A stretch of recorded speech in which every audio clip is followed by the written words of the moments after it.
What? Do you want a cookie? Yes, you too. There you go, girls. Hey, buddy. You want a good friend? Walmart animal crackers. Yeah. Walmart animal crackers will do it. Hang on, I gotta give everybody else some too. Now that being said, when you get guys like this, and I know, you gotta be a little careful. What's friendly today may not be friendly tomorrow or the next day, and that's why I don't turn my back on him. In fact, a few months ago, I was feeding cookies and I wasn't quite giving him as fast as he thought. Next thing I know, I get a little headbutt on my leg. And let's just say he and I had a come to Jesus moment at that point in time, and he hasn't done that since then. But I am not going to turn my back on him. Never. Hey, girls, all the girls like him. Yeah, can't get all the girls to come up and eat them, but I can get some. All right. But they got to be Walmart animal crackers. They're kind of picky. All right, we're about done. We got to go talk about all the girls.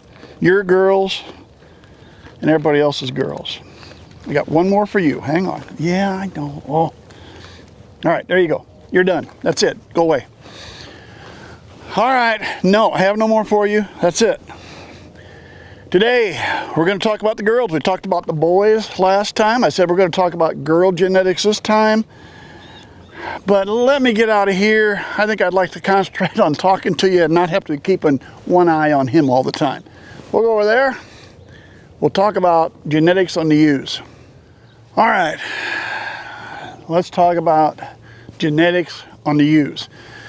As I mentioned last time, I was talking about the rams. I think genetics are very important on the ram side. I think they're equally important on the ewe side. I mean, let's face it, 50% of the genetics are coming from them.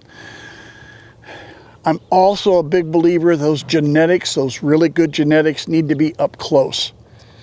It's one thing to say, hey, I got this, there's this gold star ram genetics that I'm dealing with. But if that gold star ram is 4 or 5 generations back, the genetics are going to get diluted just a little bit. So not only do I want good genetics on the rams and the ewes, I'd like to know those really good genetics from those big rams are up close on both sides. And that's why, as we were talking about the rams the last time, the ram lambs I've got here that are with the ewes are all sons of gold star rams, or at least they're sons of a ram that measures well over gold star status, just doesn't have the paperwork in yet. So now let's talk about the ewes, and we'll start back over there in the pen where Longshot was. We'll start with him. He's got the majority of the ewes.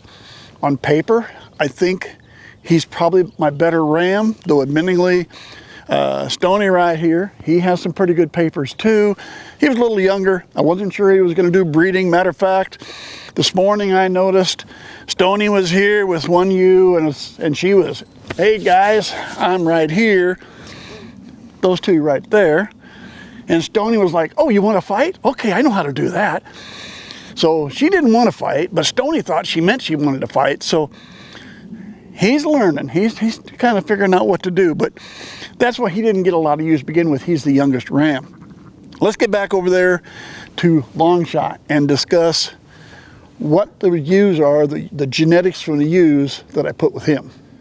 And again, something like last time, I'm going to go ahead, I'll get you some pictures of the ewes instead of standing there with a camera right now and pointing at each one of them. You know, I'll get you pictures of the ewes as we go. Probably the best ewe, I think, in that one is, well, hey, Pete, how we doing? Come to watch. Pete's got to be, anything I'm doing something, Pete has to be around to watch that. Billy Joe. Billy Joe is probably going to be the best ewe over there, and she is by a ram called Maximilian. We talked about Maximilian before. She's a daughter of Maximilian, which makes her a granddaughter of Gunner. We talked about the genetics. That's that Pavlok Farm genetics. You're also going to look at her papers. You're going to find long rider. You're going to find Longfellow. You'll find all that on her papers. So some of that same Pavlok Farm genetics that we talked about with the rams, and she's got some of that Longfellow genetics that I liked also. And speaking of that, that's going to bring us over to the next ewe over there, and that's going to be Blackie.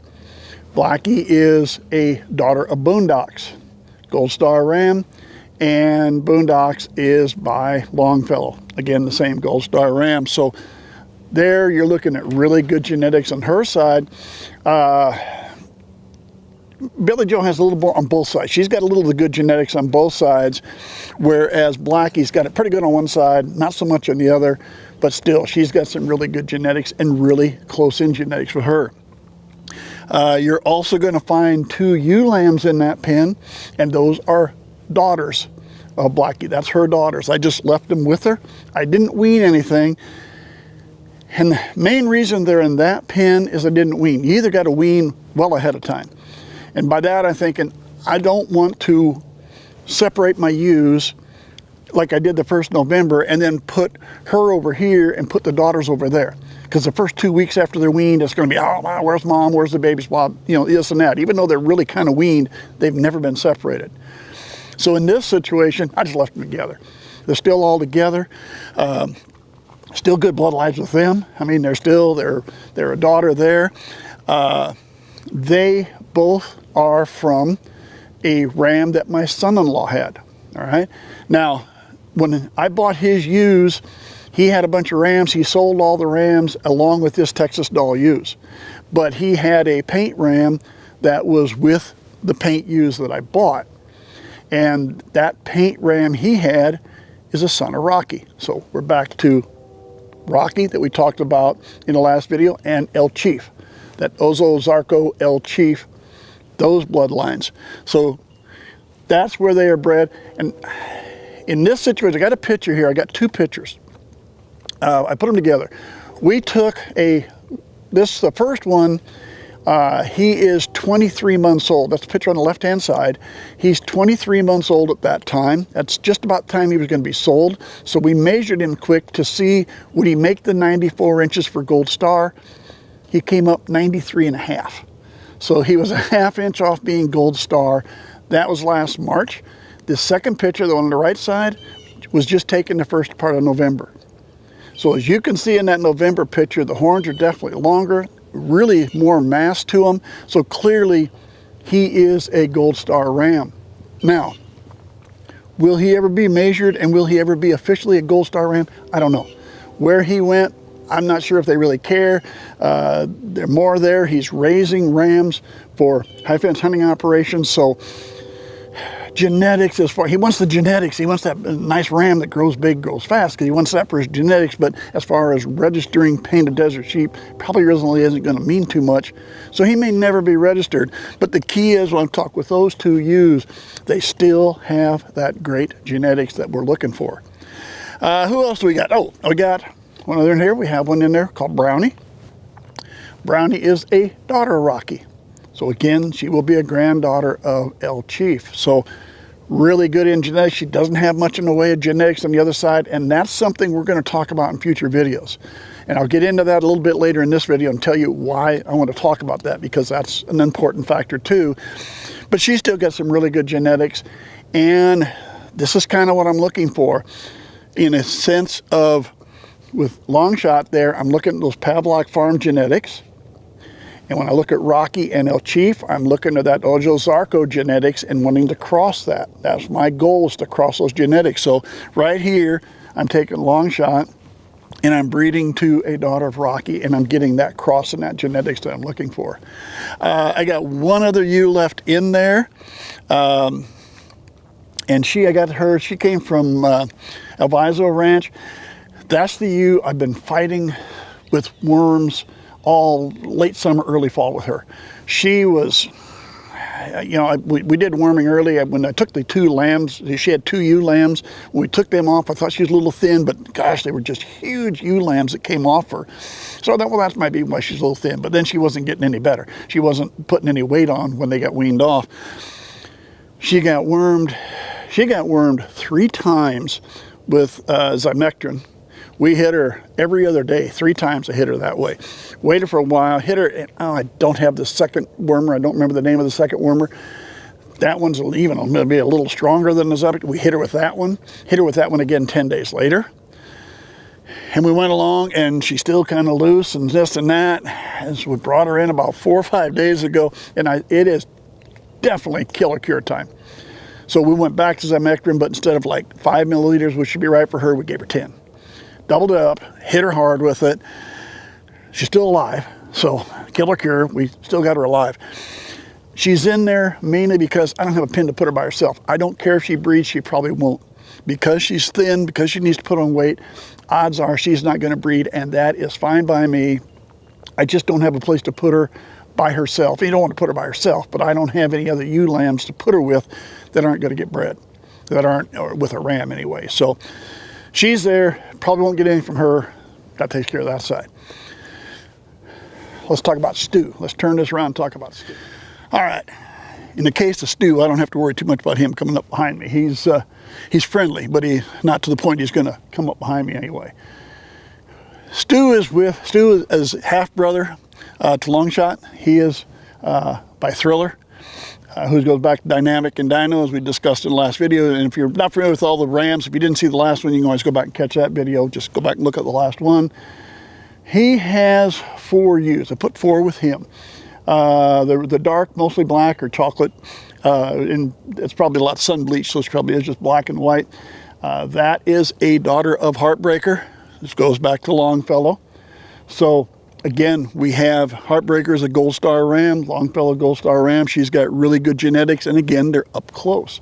Your brown and white, and I don't know exactly if that's a fawn color. I have to go back and look at her paper, see what it says. That's Cayenne. She is a daughter of Tombstone, and Tombstone again, Gold Star ram. So we're putting that real close. And if you've noticed now, you're seeing quite a few daughters of Gold Star rams. I mean, what did we talk to over here? I think what did I say? I had 3, 4 over there, and 2 more here. So I'm trying to keep those genetics up close. By the majority of the ewes are going to be daughters of Gold Star rams. The other 2, the black and white ones, the far one over there, her name is Heart. This is her daughter up front. Heart is actually a daughter of Blackie from the other pen over there. So she's 1 generation removed, but she will still have the, she's still going to have the Boondocks Longfellow genetics that came from Blackie. She is a daughter of a son of Rocky.